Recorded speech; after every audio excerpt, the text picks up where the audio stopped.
श्रीलक्ष्मी श्रीमहालक्ष्मी क्षीरसागर कन्यका उत्तिष्ठ हरिसम्प्रीते भक्तानां भाग्यदायिनी। श्रीलक्ष्मी श्रीमहालक्ष्मी क्षीरसागर कन्यका उत्तिष्ठ हरिसम्प्रीते भक्तानां भाग्यदायिनी।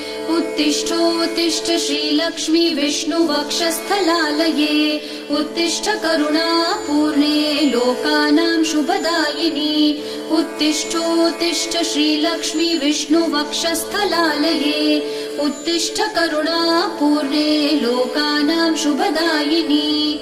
श्रीपद्ममध्यवसिते वरपद्मनेत्रे श्रीपद्महस्तचिरपूजित पद्मपादे श्रीपद्मजात जननी शुभपद्मवक्त्रे श्रीलक्ष्मी भक्तवरदे तव सुप्रभातम्।